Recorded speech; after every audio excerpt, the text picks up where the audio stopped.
My girlfriend's French family sabotaged our relationship for 6 months by mistranslating everything I said until I exposed their lies in perfect French and watched their golden daughter get banished from the family forever. What happened when they discovered I had been secretly recording everything turned me from an outsider into their most beloved son. I had been dating Camille for 8 months when she finally decided I was ready to meet her traditional French family.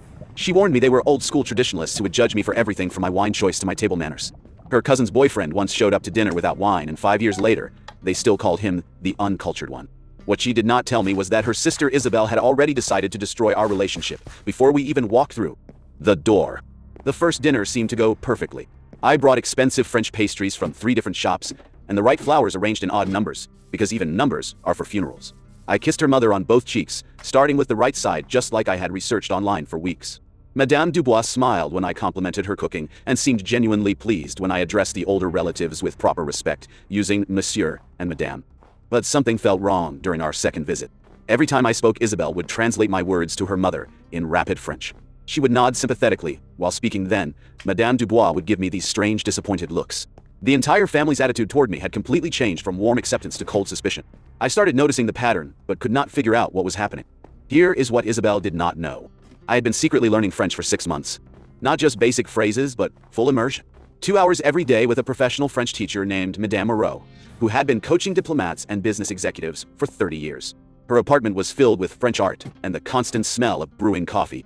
I spent weekends at French markets, learning wine terminology and cultural customs.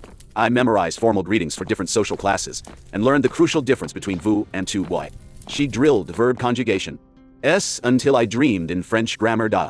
Every Tuesday and Thursday, I would tell Camille I was working late on important projects. Instead, I drove 40 minutes across town to Madame Moreau's elegant apartment for intensive training sessions. She taught me not just the language, but the cultural nuances, the unspoken rules, the subtle implications in tone of voice. By the time I met Camille's family, I understood every single word they said, including the sarcasm and the subtle insults. I also spent hours at a French cafe downtown where old men played chess and argued about politics in rapid-fire French art. The owner, Monsieur Henri, took pity on my awkward pointing at menu items and started teaching me real conversational French. He showed me how to properly hold a wine glass, when to offer to pay, and the complex social dynamics of French family gatherings. During our third family dinner, I decided to test my growing suspicions about Isabel's translations.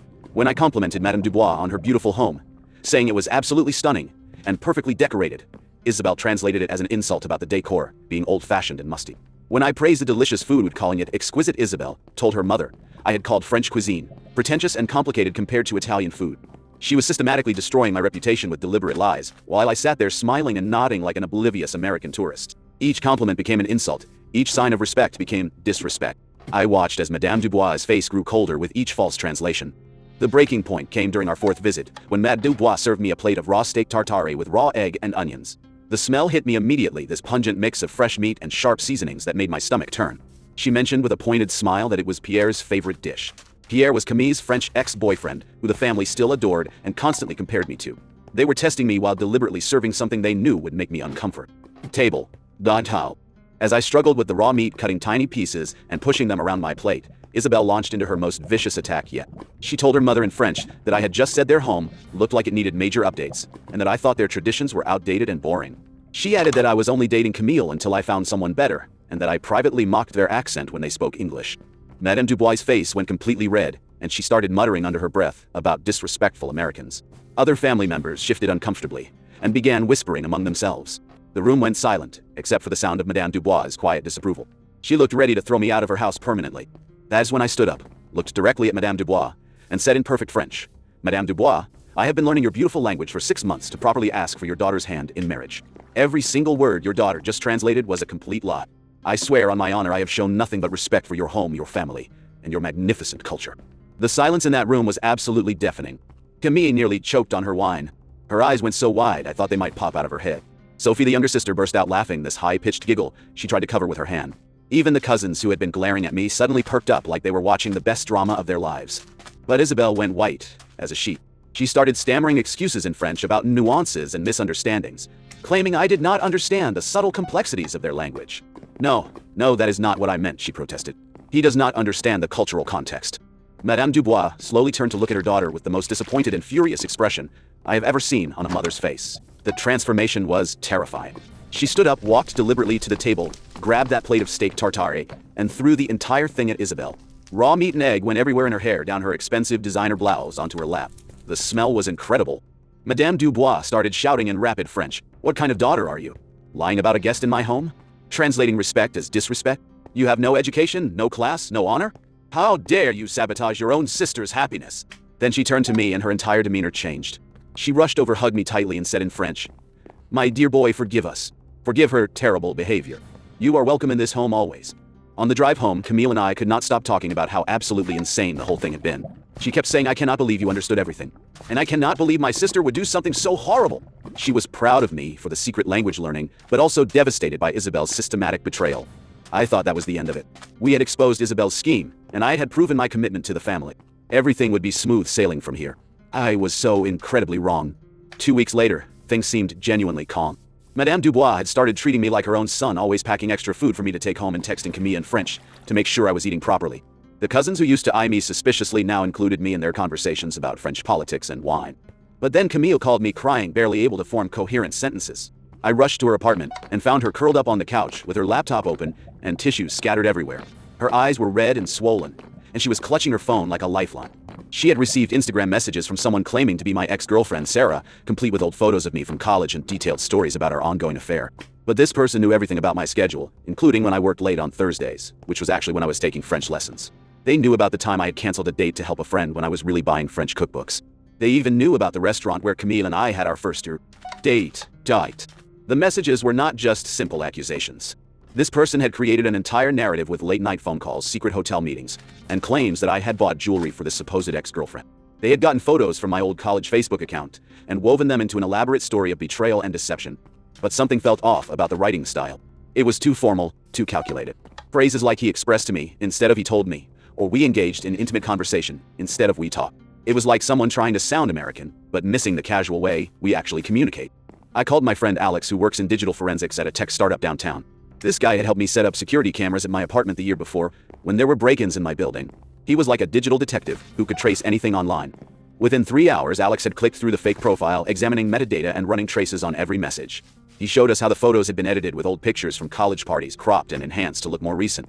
Pictures of me with female classmates from study groups had been edited to look intimate with other people, cropped out to make them seem like romantic dates. Every message, every photo upload, every login traced back to the same IP address: Isabel's apartment building. The activity matched exactly with times when Isabel was not at family gatherings.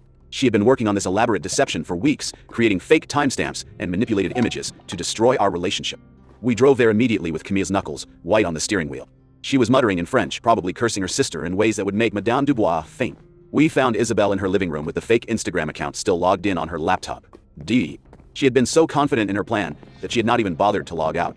When we confronted her, she did not even try to deny it. She crossed her arms, lifted her chin defiantly, and said she was trying to protect Camille from the biggest mistake of her life. "He is not one of us," she declared with cold certainty. "He will never truly understand our culture, our refinement. You are throwing away your heritage for some American playing dress up with our traditions." The confrontation ended with Camille dragging me out before she did something she would regret. But as we left, I could hear Isabel calling after us. "You'll see. He will get tired of pretending eventually. This is all just a phase." But getting caught red-handed with the fake Instagram account only made Isabel more desperate. If anything, getting exposed just pushed her to even more extreme measures. And desperate people do dangerous things. At Sophie's birthday party the following week, Isabel stood up dramatically in the middle of the living room. The entire family turned to look, as she held her phone high above her head, like she was about to make some grand announcement. "I have something everyone needs to hear," she announced in French, assuming I would not understand, just like before. "I recorded the American practicing our language in secret. Listen to how he mocks us behind our backs. Listen to his true feelings about our culture." My blood ran cold as she pressed play. The recording that came through her phone speaker was definitely my voice, but something was horribly wrong. It was chopped and edited to make my innocent practice sentences sound like cruel mockery of their culture and language. Where I had actually said to Madame Moreau, "I am still learning. Please be patient with my pronunciation." The edited version made it sound like French is such a pretentious, difficult language for something so simple. Where I had said I want to understand French culture better to honor Camille's family, it sounded like these French traditions are so stuffy and outdated compared to modern American ways. The room erupted in anger. Cousins started yelling, aunts shook their heads in disgust, and Madame Dubois looked at me with tears streaming down her face. This woman, who had started calling me Mon Fils, my son, now looked at me like I had betrayed her deepest trust. Even Monsieur Henri from the cafe, who had been invited to the birthday party, actually stood up and started walking toward the door in protest. I stood frozen, unable to defend myself against audio evidence of my own voice saying things I would never ever say. The worst part was seeing the hurt in Madame Dubois' eyes. She had opened her heart to me, and now she thought I had been mocking her family the entire time. Then the doorbell rang, and Camille returned with Madame Moreau, my French teacher, whom she had secretly invited as a surprise to show her family how dedicated I was to learning their language. Instead of walking into a celebration of my progress, she found complete chaos, with the family shouting, and me standing pale and shaking. Madame Moreau took one look at the scene. Me, standing there, accused Isabelle, holding her phone triumphantly, the family in uproar, and immediately understood what was happening. Her teacher instincts kicked in and she demanded order. "Stop," she said firmly in French, her authoritative teacher voice cutting through the noise. "I demand to hear this recording immediately. As his instructor, I know exactly what this young man has said in my presence." After listening carefully, she declared it was obviously edited. She pulled out her tablet and explained that she records all her students' lessons for progress tracking. "This young man has never said anything disrespectful," she announced. "In fact, he is one of my most dedicated students who has shown nothing but reverence for French culture and language." She played the original recordings from my lessons, proving exactly how Isabelle had manipulated the audio to create false statements I had never made. The real recording showed my genuine enthusiasm for learning and my deep respect for French traditions. The room fell silent as family members turned to stare at Isabelle in disgust. Her face flushed red with shame and fury. Madame Dubois walked over and slapped her daughter across the face. "Shame on you," she hissed, for trying to frame an innocent person in my home. "You are a disgrace to this family." But Isabelle's campaign of sabotage continued, escalating each month. She convinced elderly relatives I was after inheritance money by showing them fabricated bank statements suggesting I had massive gambling debts and was planning to drain Camille's savings. The documents looked professional, complete with bank logos and transaction histories. I brought my financial advisor, Mr. Thompson, to the next family dinner. This distinguished man had been managing my investments since I graduated college. He calmly laid out my actual financial records, proving my steady job, modest savings, and clean credit history. "I have known this young man for 5 years," he told the gathered relatives.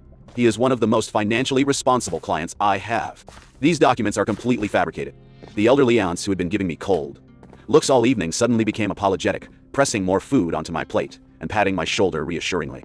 Isabelle slipped out of the room, but I knew she was not finished with her schemes. During a family outing to a French cultural festival, she planted anti-French pamphlets in my car, complete with crude jokes about French stereotypes and offensive rhetoric. She made sure to find them in front of everyone, gasping dramatically as she pulled them from under my passenger seat. "Look what he has been hiding," she cried in French. "He is mocking our culture behind our backs while pretending to respect us. This proves his true feelings about French people." But Sophie had been growing suspicious of her sister's behavior. The quiet, sweet younger sister, who usually stayed out of family drama, held up her phone with a triumphant smile. "I have a video," she said simply. "I saw Isabelle putting those papers in his car 20 minutes ago. I recorded the whole thing because I knew she was up to something." She played the video for everyone to see. Clear as day, there was Isabelle glancing around nervously before opening my unlocked car and shoving the offensive pamphlets under the passenger seat. The timestamp proved exactly when she had planted the evidence. Family members who had gathered around stepped back from Isabelle in disgust. "I was just testing him," she stammered desperately, but no one was listening anymore. Her credibility was completely destroyed. The escalation reached a terrifying peak 3 weeks later when I woke up to police officers knocking on my door at 6 in the morning. Isabelle had filed a break-in report claiming I had threatened her at her apartment and even showed them a cut on her hand as evidence of a violent struggle. "Sir, we need you to come with us for questioning." One officer said seriously. "There are some very serious allegations that need to be investigated." My heart pounded as I grabbed my phone to call a lawyer. "Officer, I understand the seriousness of this situation, but can I show you something first that might be relevant?" I pulled up photos from the previous evening showing me at a French cooking class with 20 witnesses, including Madame Dubois herself. There I was wearing an apron covered in flour, standing next to Camille's mother as she taught me to make her special coq au vin recipe. The timestamps on my photos proved I was there from 6 to 10 p.m., exactly when Isabelle claimed the break-in had occurred. The cooking school confirmed my attendance, and several other students vouched for my presence throughout the entire evening. The officers exchanged meaningful glances as they realized the timeline did not match Isabelle's story. "We will need to have a serious word with Miss Isabelle," one officer said grimly. Later, I learned that Isabelle had injured her own hand with a kitchen knife to make her story believable. Police found no evidence of forced entry, no fingerprints, nothing to support her claims of a break-in or assault. She received an official warning about filing false reports and was told that any future false claims could result in criminal charges. The final confrontation came at Camille's birthday party, when I was planning to formally propose in French in front of the entire extended family. The house was filled with relatives, and the tables were overflowing with traditional French dishes. I had spent days preparing my proposal speech in perfect French, ready to ask for Camille's hand in marriage with proper ceremony. I noticed Isabelle hovering near the food table, shooting me dark looks throughout the evening. When dinner was served, and Madame Dubois called everyone to eat, I reached for the plate she handed me. It was beautiful, beef bourguignon with French bread that smelled incredible. But Sophie suddenly appeared at my elbow and whispered urgently, "Take my plate instead. Trust me completely. Something is wrong with yours." I switched plates just as Isabel turned to watch with anticipation. Sophie took a large bite of what should have been my food and immediately started choking violently. Her face turned bright red as she gasped for water with tears streaming down her cheeks. The food had been loaded with enough salt and hot spices to make it completely inedible. "What is wrong with the food?" Madame Dubois cried, rushing over to help Sophie, who was still coughing and gasping. Sophie, still struggling to breathe, pointed directly at Isabel and managed to say, "She put extra salt and spices on that plate. I saw her do it in the kitchen." It was meant for him to humiliate him during his proposal. The room went deadly quiet. Every conversation stopped. Every eye turned to stare at Isabel, who stood frozen with her face completely pale. The evidence was undeniable, and the malicious intent was clear to everyone. That is when I reached into my jacket and pulled out a small leather notebook that I had been carrying for months. I have been documenting everything I said in clear French, making sure everyone in the room could hear me. Every lie, every scheme, every attempt to sabotage my relationship with Camille. Sophie has been helping me gather evidence, and so have some of the cousins, who are tired of watching Isabel's destructive behavior. I handed the notebook to Madame Dubois with steady hands. Inside were dates, times, screenshots, and witness statements. Everything from the fake Instagram profile to the false police report was meticulously documented with evidence and testimony. Several cousins stepped forward to confirm they had seen Isabel's various schemes and were willing to testify to her behavior. Madame Dubois' hands shook as she read through page after page of evidence. When she looked up at Isabel, her face was a mask of fury and profound disappointment. The transformation was complete and terrifying. "You have dishonored our family," she said in a voice deadly quiet that somehow carried more weight than shouting. "You have lied, schemed, and tried to harm a guest in my home. Worse than that, you have tried to destroy your own sister's happiness out of petty jealousy and prejudice. You are no longer welcome at family gatherings until you apologize sincerely to both your sister and her boyfriend. And that apology better be genuine and heartfelt." Isabel looked around the room, desperately searching for support, but found only disappointed and disgusted faces staring back at her. Even relatives who had initially been skeptical of me now looked at her with complete revulsion. She grabbed her purse and fled from the house with tears streaming down her face. The party continued without her, though the mood was subdued by the dramatic confrontation. I gave my proposal speech in French as planned, and Madame Dubois tearfully gave her enthusiastic blessing. The engagement was official, and the family celebrated despite the earlier drama. Months passed without any word from Isabel. She missed Christmas celebrations, family birthdays, and weekend gatherings. Madame Dubois held firm to her banishment despite Camille's occasional attempts to soften her mother's stance. The family seemed happier and more peaceful without the constant drama and manipulation. Finally, at our engagement party, 6 months later, Isabel appeared at the door looking completely different. She seemed humbled and broken. Her usual prideful posture was replaced with genuine remorse, and her designer clothes were replaced with simple conservative attire. She approached our table where Camille and I sat with Madame Dubois and Sophie. The entire room watched in tense silence. "I need to say something," she began in French, then deliberately switched to English so I could understand every word without any possibility of mistranslation. I was wrong. Completely, utterly, terribly wrong. I let my prejudice and jealousy cloud my judgment completely. I was jealous that my younger sister found real, genuine love before me, and I could not accept that it was with someone outside our traditional culture. She turned to face me directly with tears already forming in her eyes. "You have shown more respect for our family and traditions than some French men I have dated. You learned our language, our customs, our cuisine. You have made my sister happier than I have ever seen her in her entire life. I am deeply sorry for everything I put you through. I was cruel, selfish, and wrong." The room was silent, with everyone waiting for my response. I stood up slowly and replied in fluent French, with my accent much improved from months of additional practice. "Isabel, I accept your apology completely and without reservation. Family is everything in life, and you are Camille's family, which means you are my family too. Let us start fresh with no hard feelings between us." Isabel's eyes filled with tears, and for the first time since I'd met her, she smiled at me with genuine warmth. Then she did something that shocked everyone in the room. She walked to the wine station, poured a glass of her family's finest Bordeaux, and brought it to me with ceremony. "Welcome to the family," she said, serving me properly and respectfully for the first time. "I am honored to call you my brother." The room erupted in enthusiastic applause. Madame Dubois wiped tears from her eyes. Camille squeezed my hand tightly under the table, and even Sophie smiled broadly with obvious relief that the family drama was finally over. We got married 8 months later in a beautiful ceremony, with Isabel not only attending, but serving in the wedding party. She gave one of the most heartfelt speeches about love transcending cultural boundaries and the importance of accepting people who prove their worth through actions rather than background. Madame Dubois still packs me extra food every Sunday, and I continue to practice my French with Madame Moreau twice a week. My language skills have improved to the point where I can engage in complex political discussions and even understand French humor, which everyone agrees is the ultimate test. Going through all of that conflict and resolution actually made our family bond much stronger than it would have been otherwise. We had to fight for each other, prove our loyalty, and choose love over prejudice. Sometimes the best families are the ones you have to earn your place in through patience and perseverance. Learning someone's language is not just about communication or even respect. It is about showing that you are willing to meet them halfway and invest serious time and effort, even when they are not initially ready to meet you. It demonstrates commitment that goes far beyond words. Looking back now, I understand why Isabel acted the way she did. Fear makes people do desperate and terrible things. Fear of change, fear of losing treasured traditions, fear of being left behind by a rapidly changing world. But love, real genuine love, has a way of conquering even the deepest fears and strongest prejudices. The path to acceptance was not easy, and there were many moments when I wanted to give up. But it led me to this wonderful life, surrounded by people who became my family, not by blood, but by choice, mutual respect, and shared value. And that kind of earned family bond is absolutely worth fighting for. What would you have done in my situation? Have you ever had to prove yourself to win over a difficult family member who seemed determined to reject you? Share your own stories of cultural challenges and family drama in the comments below. I read every single comment and love hearing about other people's experiences with cross-cultural relationships.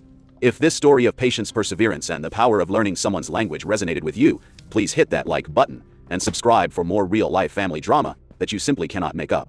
Trust me, when cultural differences meet family politics and sibling rivalry, the results are always more dramatic and surprising than any fiction writer could imagine.